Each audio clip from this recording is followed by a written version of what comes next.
Let's jump into some of the top prospects, probably why many Packer fans are watching this video. So as it sits right now, let's just sort it by all. This is the consensus big board. I'm going to try to get it zoomed in. When I zoom in, it actually zooms out. So this side is always kind of wonky with how it lies. Hopefully you guys can see this. Here are the top 10 prospects according to the consensus big board updated as of December 6th, okay? So you got Ruben Bain, edge defender out of Miami at number 1, linebacker out of Ohio State, Arvell Reese at number 2. Number 3, quarterback Fernando Mendoza out of Indiana. Number 4, Caleb Downs, safety out of Ohio State. Number 5, Dante Moore, quarterback out of Oregon.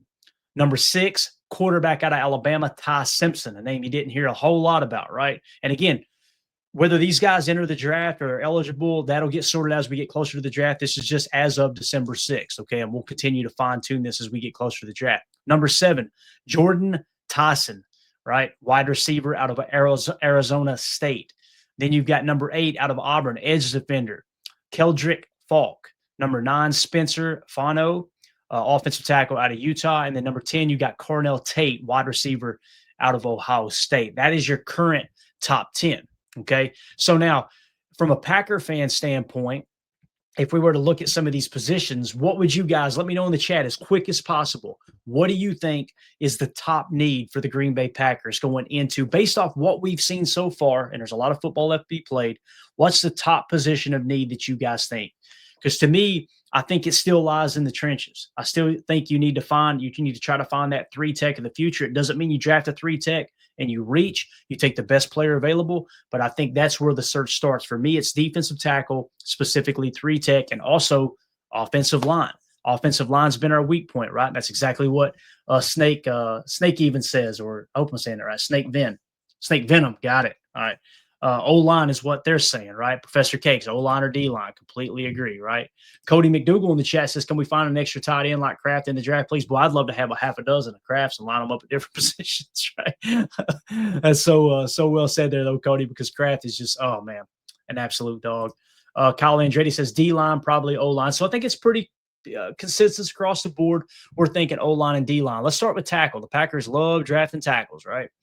So Spencer Fano, offensive tackle, or Fano, however you say his name, offensive tackle out of Utah in the number 9 spot. You got Francis Muagoa, if I'm saying that right, offensive tackle out of Miami. You've got Caden Proctor, tackle out of Alabama. You guys know how those Alabama tackles are. They just fall off trees down there. Number 25, you got Caleb Lomu, offensive tackle out of Utah. So you got both of Utah's tackles. Check that out, guys. You got Spencer Fano and then Lomu. So they're both projected to be top 25 picks here in terms of the consensus big board. And then dropping outside of the first round, you got Jennings Dunker, offensive tackle out of Iowa.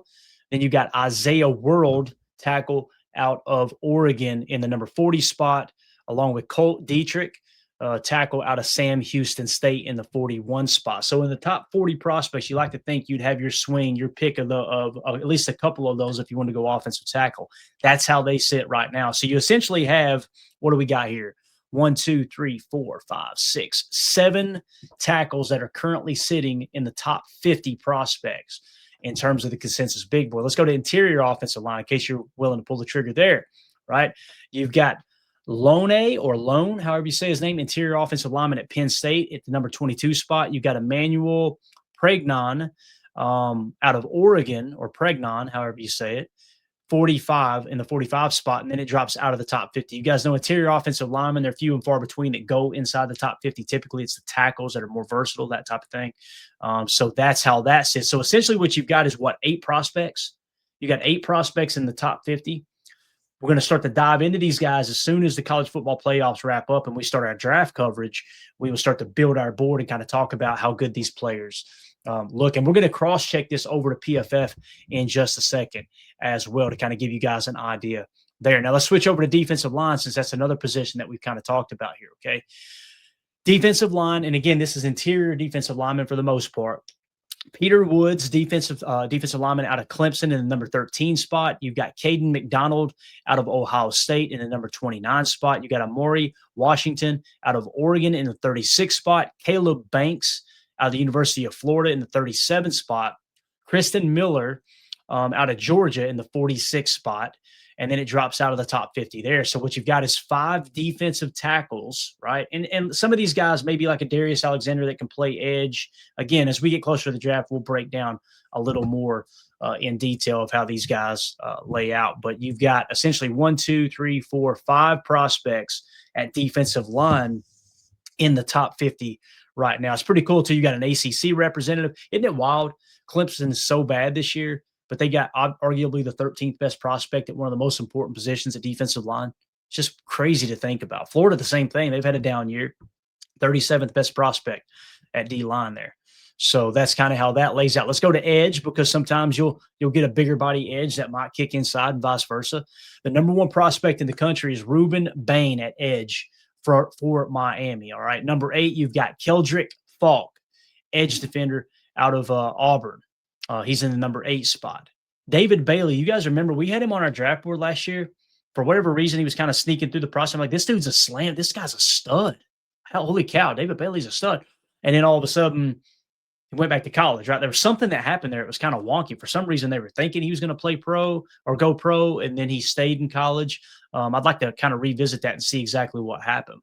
But David Bailey in the 15 spot out of Texas Tech will be interesting. TJ Parker out of Clemson, another Clemson defensive front guy, right? In the number 20 spot, TJ Parker. Cassius Howell, edge defender out of Texas A&M in the 26th spot. Mateo Uiagalelei, maybe, edge out of Oregon in the 31 spot. LT Overton out of Alabama in the 39 spot. You've got Quincy Rhodes Jr. out of Arkansas in the 42 spot. Mason Thomas out of Oklahoma in the 49 spot. And then Joshua Josephs out of the University of Tennessee in the 50 spot. So you notice at edge, guys, we got what? 1, 2, 3, 4, 5, 6, 7, 8, 9, 10 defenders, 10 edge defenders in the top 50. So you're seeing where the depth already lies in this draft. Last year, you guys remember it was really deep at defensive tackle. We talked about edge was deep too, but defensive tackle was really, really deep last year. This year, defensive tackle not as deep. We're showing 5 guys projected as top 50 prospects according to the consensus big board. So that's something to kind of keep an eye on. Edge seems deep. Defensive tackle is about 5 deep in the top 50.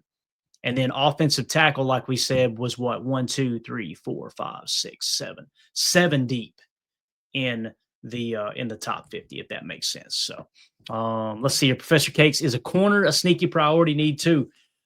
You know how I feel about corner, Professor Cakes? I don't think it's as important as most fans do. And you're kind of seeing it this year. Like you looked at our cornerback room going into the season, and many fans thought it was a weakness. And here we got one of the best pass defenses in the entire National Football League, right? So it's like, that's what I mean by it's not as important as people may lead you to believe. And the reason I say that's because it's more important to have a strong front. And again, post safety, Mike Backer, someone who's going to play in the middle of the defense along with the post safety. We got 2 at safety, which is wild to think about, right? When your middle field closed, I want my best defender at safety, Mike, and 3-tech is where I want them. And the reason 3-tech over nose is because with the nose, probably going to get double teamed a lot of time if you're in your nickel 4-2-5 the majority of the time, playing 1-tech in between the guard and the center. That's going to occupy a double team. You want to free up 3-tech and have a dominant pass rusher opposite him wide 9. And that's why I kind of look at it that way. So again, in order of importance, in terms of priority, tiers of importance, right? 3-tech, edge, top of the list, hands down. You've got to make sure you got dominant players there for your defense. Then Mike, inside linebacker, right? And then post safety. Post safety, we got Xavier McKinney, Evan Williams. Check the box. Mike Backer, it's a combination in how Jeff Hafley runs his defense. You have Edgerrin Cooper, who plays in the middle of this defense, Isaiah McDuffie, who stepped up huge, who's under contract next year, and Quay Walker, who, again, has been banged up. Some people love him. Some people think he's overrated. Nonetheless, I feel good about where we're at stack backer, right? Edge defender, got arguably the best edge defender in the game other than Myles Garrett and Micah Parsons, right? So you got him on the outside. And then, of course, we got Devontae Wyatt coming back next year at 3-tech. Is he the 3-tech? Is that the guy? Have we seen enough? And it's such an important position. Here's how I ask that question. if you think Devontae Wyatt's a good player, that's awesome. We're looking for someone who is a dominant three tech. The teams that have dominant three techs play. I mean, it's so hard to stop their defense, right? Um, if you're not willing to pay Devontae Wyatt top 5 defensive tackle money, then I cannot consider him a top defensive tackle. I want to ask the chat real quick, and we need to answer really, really, really fast. Would you be willing to pay Devontae Wyatt top 5 defensive tackle money? I'm talking pay him like he's a JJ Watt of the league. Pay him like he's I'm trying to think of some of the great defensive tackles. I hate to do this, but I mean, this is the reality of whether or not you should continue to swing at defensive tackle. Do you consider him on the level of, I'm trying to think of the dominant defensive tackles in their time, Warren Sapp, right? I'm going to say Reggie, although that's really, really, really unrealistic, right? A Reggie White. If we go just across the league right now, Quinnen Williams, I think we would all agree Devontae Wyatt's not in his ballpark, right? Chris Jones, there you go, Adam. Chris Jones, right? I just don't see Devontae Wyatt at that level, right? So, as Kyle asked here, does Green Bay have to pay Wyatt this year or next year? He's under contract next year with the 5th-year option that's fully guaranteed somewhere around $12 million. But you got to make a decision on whether he's the 3 tech of the future, because, again, we're modeling the roster. You're projecting the roster out for the next 3 to 5 years, this window that we keep talking about. So if you're not willing to give him top defensive tackle money, and when I mean top defensive tackle money, you're willing to pay him $25 to $30 million per year, right? I'm not willing to do that. I just haven't seen enough there. Now, maybe he'll take 17 or 18 million a year. Okay. That's a different story, right? So, and he is a little bit older, as the chat's talking about here, right? I think it was, I'm trying to think of who said it there. Yeah, here we go. Adam Block, Wyatt was older when drafted. Exactly. I want to say he's like 27. He'll be 28 next year. So the whole point of that is, well, guess what? You're going to need a 3 tech of the future. So again, back to the defensive tackles. You're gonna look to try. That's why I was so on board this last draft with, hey, I think we should go 3 tech as long as the board falls right. And I felt like it felt good enough for us that we probably could have taken a 3 tech. Now, would that have worked out? That's the gamble of the draft, right? Instead, you go Matthew Golden, which I'm not complaining about at wide receiver, but you guys know I don't put wide receiver as one of those top priority positions. Let's put it this way. Imagine, and I'm not saying we shouldn't have drafted Matthew Golden. I'm glad we did. And I think he's going to be a great football player. He's shown me enough that you can see it all over tape. Like, this dude just needs his opportunities and he needs to stay healthy. He's going to be great. But imagine if we had taken a top defensive tackle in the draft and we had hit that pick and we got, okay, now we've got our 3 tech of the future. Doesn't have to be on a borderline Hall of Fame level, but you got a guy that's as good or maybe a little bit better than Devontae Wyatt. Then next year, the 5th-year option runs out on Devontae Wyatt. You let him walk in free agency, and you've already got your 3 tech of the future with 2 years experience, right? So that's why I prioritize it more than wide receiver. If we did not have Matthew Golden on this roster, would the Packers still be in the same position that they are in terms of wins? I personally believe, yeah, because Matthew Golden hasn't gotten as many targets as maybe some people want to see a first-round pick get. You guys know I disagree with that. I think you throw to the open guy and the heck with the rest. But also he's been banged up, right? So all of that stuff is going to play into how the Packers approach this. Adam Block, great point. I'm interested to see how Brinson looks the rest of the season. 13.5% pressure rate, minimal snaps, looking good. That could be the 3 tech of the future. And if it is, boy, 3 more years on that rookie contract, dirt cheap at one of the most expensive positions, most important positions in the game. Imagine this now, Adam. Imagine you still go out and you draft a 3 tech this offseason. You move on from Wyatt next year, and Brinson continues to develop into a great defensive tackle. And now you got another young defensive tackle on a rookie contract. And what if he ends up being better than Brinson and they're kind of 1A, 1B? That's how you keep this defense solid in the middle, right? That's kind of that's where I'm at on that. Yeah. So here we go. Not Cody, not as young as I thought. I forgot he was here 4 years already. Yeah, I got you. Probably talking about Wyatt. So anyway, back to the cornerback question, whoever asked that, let's look at the top corners here this year. So you've got Delane, cornerback out of LSU in the 14th spot. You got Jamad McCoy, cornerback out of Tennessee in the 16th spot. Avion Terrell, if I'm saying it's either Terrell or Terrell, cornerback out of Clemson in the 23 spot. Number 30, you've got Brandon, is it maybe Cease or Sice? Um, Cornerback out of South Carolina. And like I said, they've got him in the 30 spot. It looks like his recent mock, they're already doing mock drafts, which is wild to think about.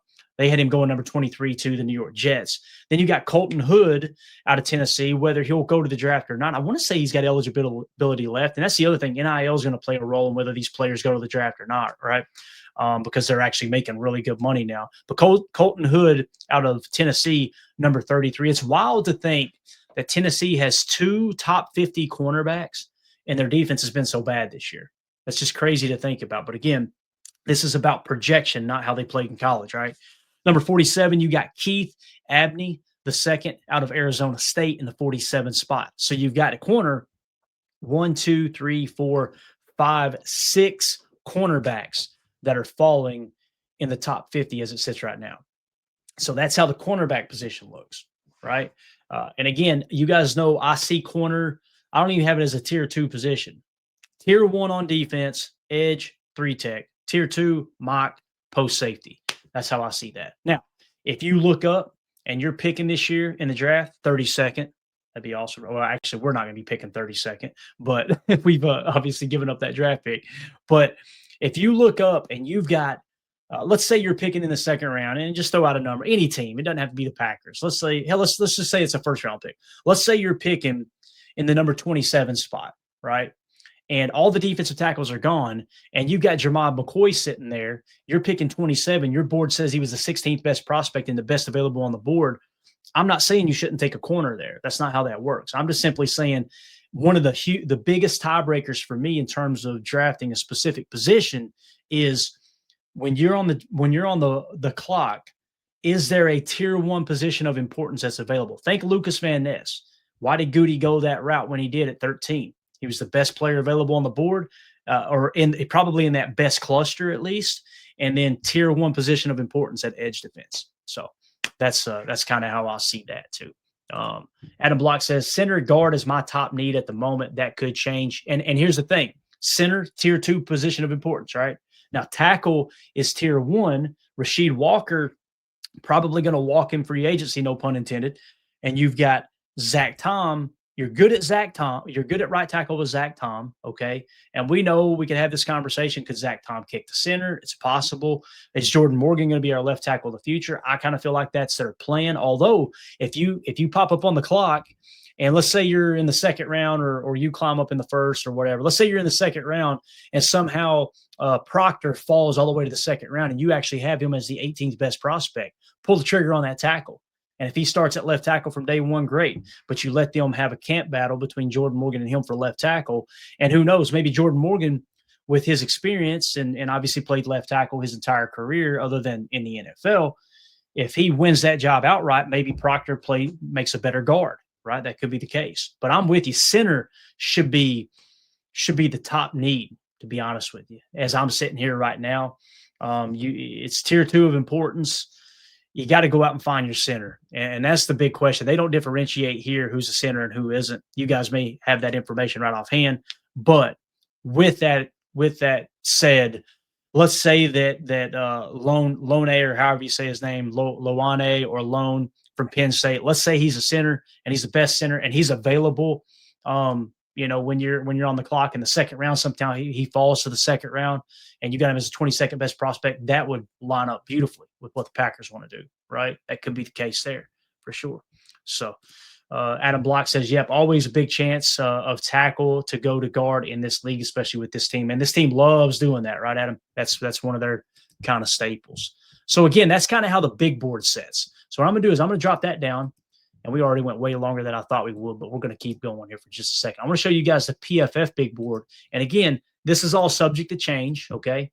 So when we look at the PFF big board, their top prospect as it's listed right now is Reuben Bain Jr., number 1. That's the edge defender out of Miami. And then you got Caleb Downs, number 2, a safety out of Ohio State. If you guys don't know who Caleb Downs is, this dude, he was a freshman at Alabama. And they said he was the best player on the field when he took his first snap as a freshman. He has all the tape that suggests that Caleb Downs is going to be just a slam dunk starting safety from day one in the National Football League. All right. And some people say he's a little undersized, 6', 205. I know people like those 6'2", 6'1", 6'2", 6'3" safeties. I got you. I understand that. Caleb Downs is a dominant player. That's probably going to be your top safety taken off the board. Number 3, stack backer Arvell Reese, linebacker out of Ohio State. Number 4, Peter Woods, defensive tackle. I'm assuming defensive tackle. Because they're differentiating between edge. Peter Woods out of Clemson, number 4. And then you got Jordan Tyson, wide receiver out of Arizona State. So what you're seeing is wide receiver Jordan Tyson is kind of popping up as the top receiver this year, kind of like Tet McMillan, right? Yeah, Consensus Big Board has him number 7, Cornell Tate number 10. They've got Jordan Tyson here on PFF's Big Board sitting in the number 5 spot overall. Number 6, there's Jeremiah Love, running back out of Notre Dame. Guys, he is really unbelievable. I'm not just saying that because I'm an Irish fan. Look at the grades the last 2 years. 91.1, 92.9. He's unbelievable to watch. If he can stay healthy, my goodness, man. They have Ty Simpson as the top quarterback in the number 7 spot. All right. And then Fernando Mendoza in the number 8 spot. And look at Mendoza. We talk about an ascending player, 67, 77, 88.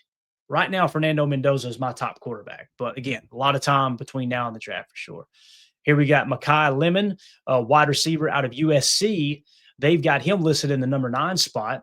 And again, cross-checking, the Consensus Big Board actually has Cornell Tate out of Ohio State in the number 10 spot and Mekhi Lemon in the 19 spot. So a little bit of discrepancy there between those two sides.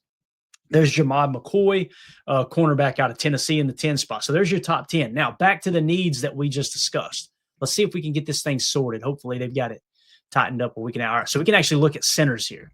Let's see who are listed as centers. Actual center listing, the top one is in the 65 spot with Connor Lew out of Auburn. Then Jake Slaughter at 67. And then Logan Jones at 198. So you don't even have a center in the top 50 this year, according to PFF's projections, right? Now, if we included interior offensive linemen altogether with guards, there's where you're getting into Loane, Loane, or however you say his name, out of Penn State. He's in the 26th spot. Emmanuel Pregnon in the 57th spot. So you've only got one in the top 50 there in terms of interior offensive lineman. He's 6'4", 328. So when you comb down here and you see that first center, the PFF grades aren't even that great, right? Last 3 years, 66, 75, 66. Jake Slaughter has the best PFF grade, 77, 82, 78.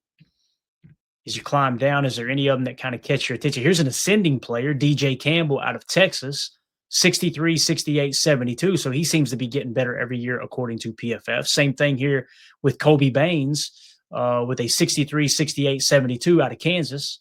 So look at Logan Jones here. Now, there may be injuries involved here too. You guys do your own research there. We'll dive into that as we build our board out, getting closer to the draft. 65, 83, 84. So he's a player that's ascending and playing damn near elite here this year. He was the top graded center in college football, Logan Jones was. So that's one to kind of earmark there, right? And again, whether this is his final year in college or not, we can look into that later. But again, it kind of feels like, as Adam says, you can look for value rounds 3 through 5, right? Yeah, that's what it feels like, right? You don't want to get caught reaching, trying to find, just, okay, we're going to take the best center on the board.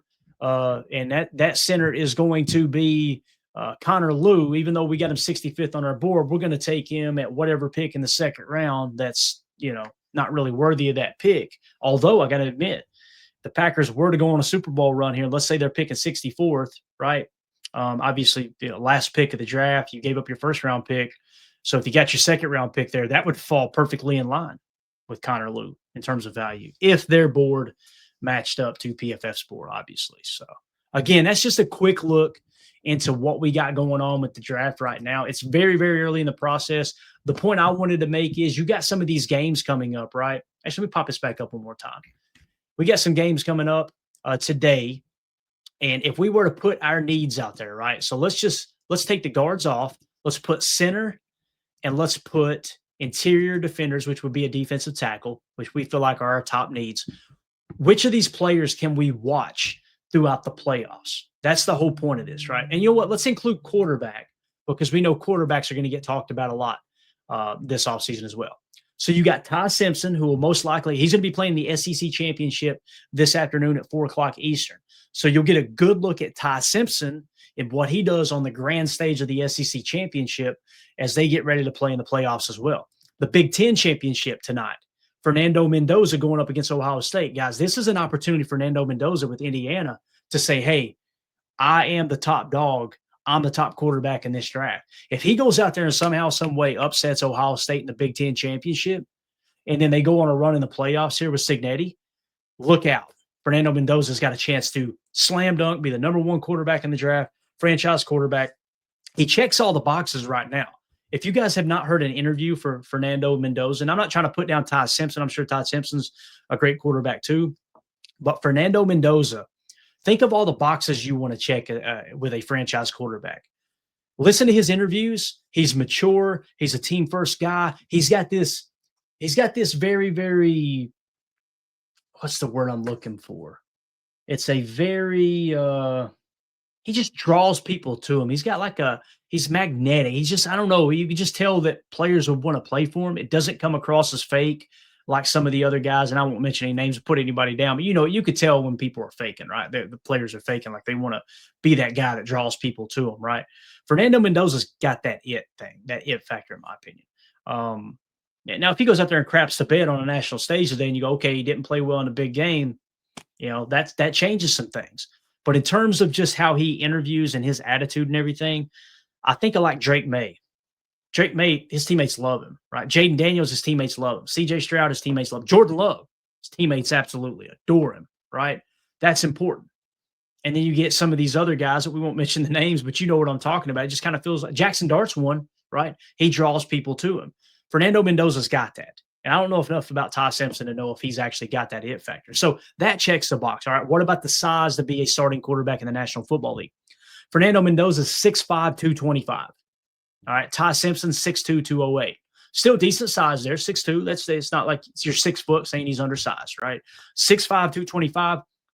Fernando Mendoza checks the attitude box. He checks the size box. And then is he a ascending player? 67, 77, 88. Checks that box. If he goes out here on the grand stage and lights it up today in the SEC championship and throughout the playoffs, there's your top quarterback in the draft, right? So someone else to think about here, if I were to look back real quick, I was trying to see, give me just a second. Let's see there. Coach's post. All right, here we go. I want to just make sure. Yeah, so Oregon's going to be in. Obviously, they're the number 5 team. So you've got Dante Moore, right? Dante Moore's not playing in the conference championship, but we will be seeing him in the playoffs. Obviously, they are ranked currently. Where are they at? Yeah, they're currently number 5, slated to play the number 12 seed most likely. So Dante Moore is the guy you want to watch in the playoffs. Now, not been that consistent. 2023, he played 432 snaps, but a 57. Right? Last year, only 29 snaps. I don't know if he just didn't play or if he got hurt. But this year, boy, 91.2 PFF grade. What's the size look like? 6'3", 206. That checks the box. Not as much as Fernando Mendoza, but it checks the box, right? Caleb Banks is not in the playoffs, all right? Defensive tackle, here you go, Caden McDonald. Look for him in the Big Ten championship. This is going to be great. As you guys are watching the Big Ten championship today, look for defensive tackle Caden McDonald for Ohio State, 6'3", 326, ascending player, 63, 68, 88 this year. All right, so he's gotten better every year, trying to get after Fernando Mendoza of Indiana. So you're seeing 2 players that are going to be first-round picks that are going to be playing for the Big Ten championship today. We're 46 minutes into this video. And this is what I wanted to get to today. This wasn't just, let me get in here and talk to you guys and tell you what you need to watch for. It was me to uncover in real time, live on the show, what are the matchups we're looking for today. Fernando Mendoza playing quarterback for Indiana, and can Caden McDonald get pressure on him? Assuming that Caden McDonald is playing, there may be an injury there too. If you guys know that, let me know. I'm assuming all these players are healthy. When you're talking about thousands of players across college football, it's hard to keep up with who's healthy and who isn't. Georgia, they're going to be playing in the SEC championship, right? Kristen Miller, defensive tackle for Georgia. Look for him. 6'4", 310, PFF grade 69, 82, 81. He will be going up against Alabama Crimson Tide. So you've got Kristen Miller, defensive tackle for Georgia, trying to sack Ty Simpson, quarterback for Alabama. There's your two matchups. There they are. So you got Fernando Mendoza going up against Caden McDonald, and then you've got Kristen Miller trying to get after Ty Simpson in the SEC championship.